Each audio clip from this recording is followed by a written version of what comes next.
The 2026 World Cup was supposed to be the biggest celebration football has ever staged. 48 teams, 3 host nations, a tournament built to bring the world together. But now, with the group stage in its final week, 2 competing federations have publicly clashed with FIFA over a single match, and the governing body has just made its position clear. Picture this, a routine Group G fixture, scheduled months in advance, assigned almost at random when the draw finally placed 2 specific nations into the same city on the same date.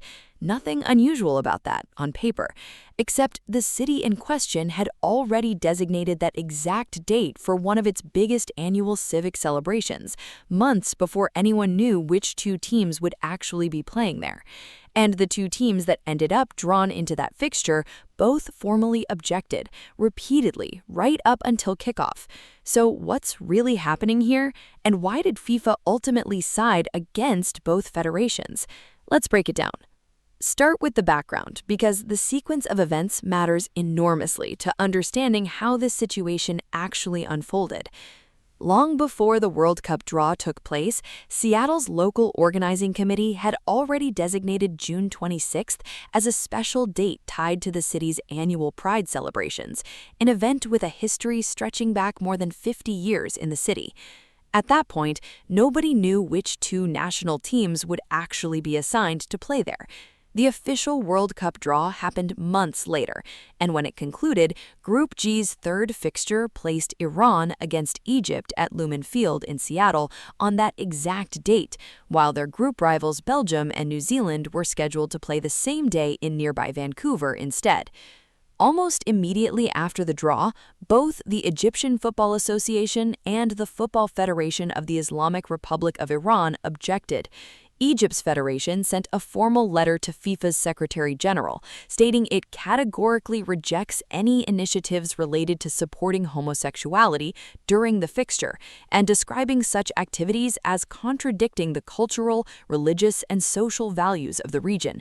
Iran's federation president, speaking on state television, called the scheduling unreasonable conduct that supports a specific group and said the matter would be raised directly with FIFA's competitions committee. The framing of the dispute differed slightly between the 2 federations, even as their ultimate objection aligned. Both nations agree on the underlying legal backdrop driving their concerns. In Iran, consensual same-sex activity can be punished by flogging, imprisonment, or in some cases, execution. In Egypt, there's no single law explicitly criminalizing homosexuality, but morality statutes have been used for years to prosecute LGBTQ+ individuals, and rights groups have documented arrests linked to public displays of rainbow imagery in the past. This matters because it placed FIFA in an unusually difficult position almost immediately. The Pride programming itself wasn't something FIFA had created or organized. It belonged entirely to Seattle's host committee, planned independently of the World Cup and rooted in decades of local tradition, with the city's first Pride event dating back to 1974. But the match itself and which 2 nations would play it was entirely a FIFA decision, the direct result of an official draw conducted in Washington, D.C.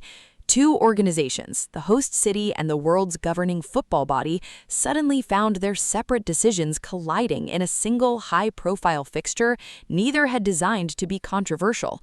Here's where things get interesting, because FIFA's actual response reveals a fairly careful, almost dual-track approach to handling the dispute. FIFA's official position was that the so-called Pride Match label was never part of its own operational programming.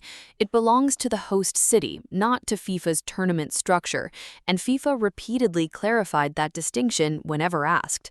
At the same time, FIFA made clear it would not intervene to stop the celebrations from happening, and crucially, would not prevent fans from bringing rainbow flags or wearing rainbow-themed clothing into the stadium itself.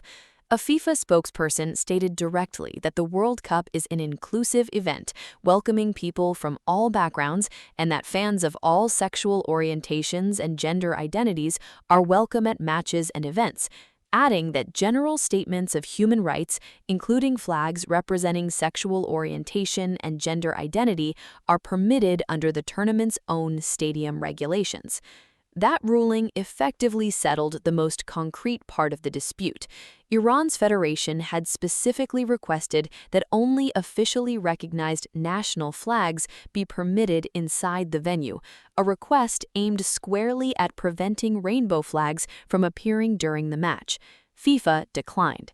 Seattle's organizers, for their part, never wavered from their original plan, with city officials stating publicly that Pride isn't simply a day or a weekend in Seattle, but closer to an entire month of civic identity, one they had no intention of altering, regardless of which teams ended up playing there.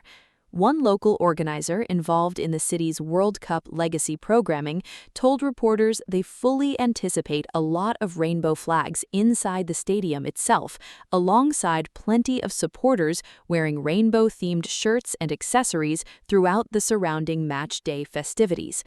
Local political figures in Washington state also weighed in publicly, with one openly gay state legislator describing the pairing as highly appropriate, arguing it offered a chance to project positive, visible images of the LGBTQ+ community specifically to supporters arriving from nations where that visibility doesn't typically exist. He drew a clear distinction between importing a pride celebration into a country where it might create genuine danger for local residents, something he agreed would likely be disastrous, versus hosting it within Seattle's own established civic identity, where he expressed confidence it wouldn't create a significant problem for visiting fans. But that's only part of the story, because the historical echo here runs deeper than a single scheduling dispute, and it connects directly to one of the most talked about controversies from the previous World Cup. This entire situation has drawn immediate, repeated comparisons to the 2022 tournament in Qatar, where FIFA found itself navigating a remarkably similar tension, just with the positions reversed. In Qatar, several European federations wanted their captains to wear a One Love armband, incorporating rainbow coloring as a broader symbol against discrimination. FIFA, working alongside host nations' sensitivities, ultimately blocked the gesture, reportedly threatening sporting sanctions against any captain who wore it. Germany's players responded during a team photo by covering their mouths with their hands, a visible protest against what they viewed as enforced silence. This matters because it shows FIFA approaching nearly identical territory from the opposite direction 4 years apart.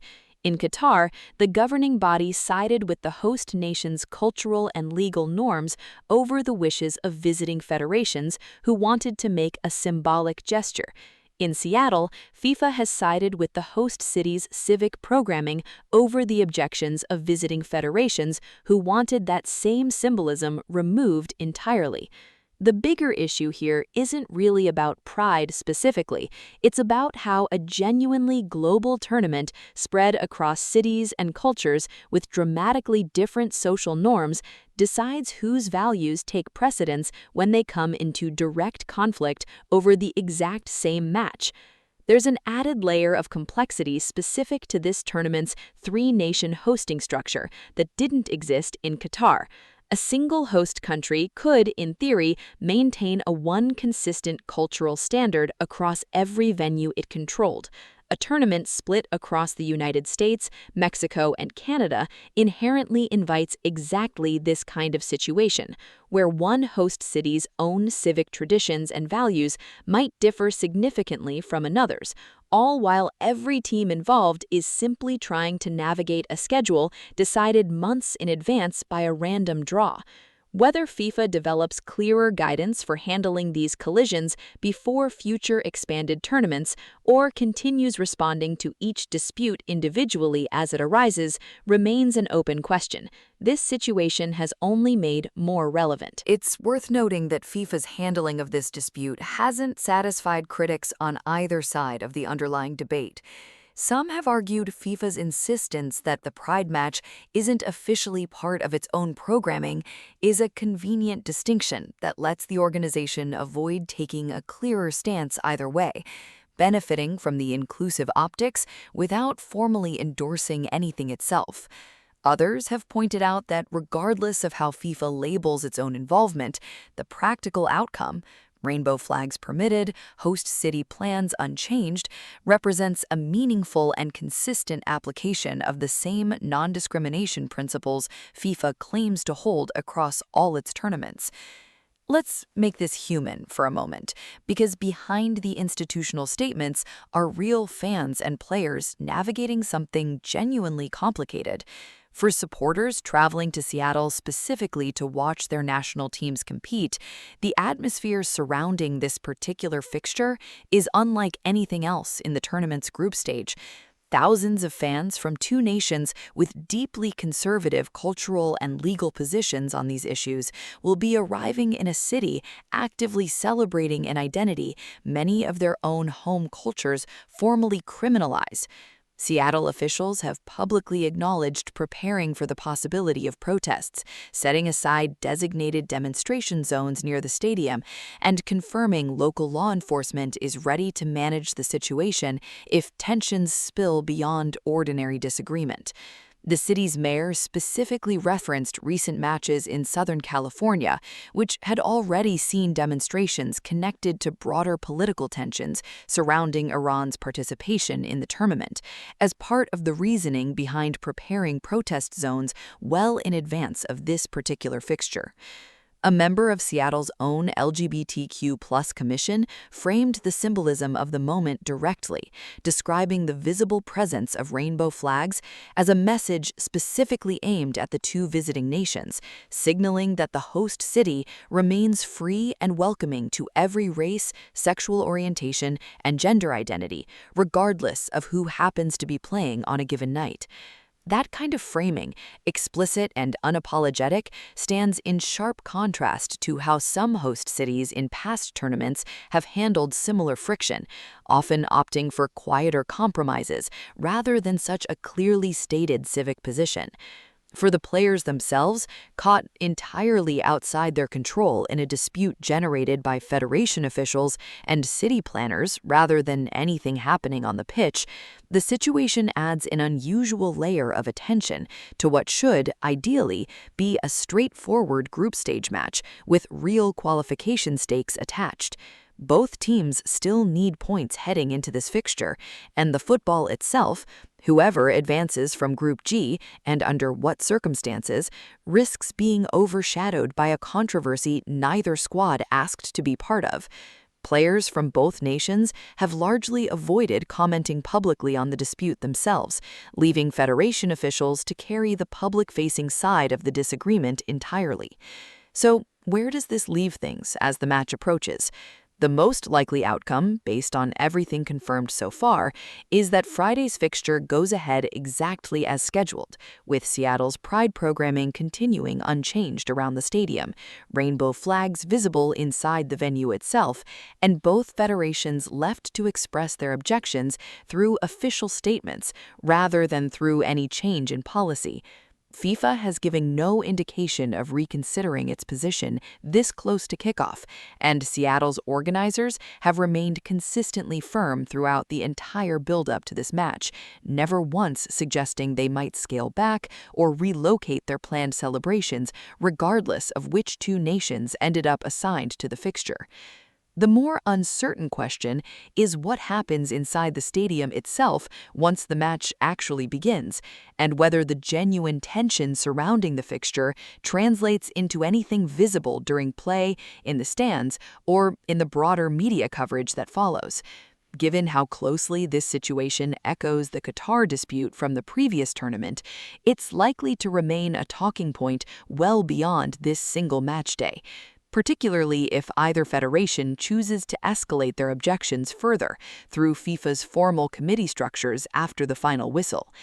It's also worth watching whether other host cities across this expanded three-nation tournament encounter similar friction of their own as the knockout rounds approach, given how many different cultural and political contexts this World Cup now spans simultaneously across 16 different venues. So here's where things stand. 2 federations objected, a host city held its ground, and FIFA, navigating the same fundamental tension it faced in the opposite direction 4 years ago, has chosen inclusion over restriction this time around, permitting the very symbolism it once limited at the request of a different host nation entirely.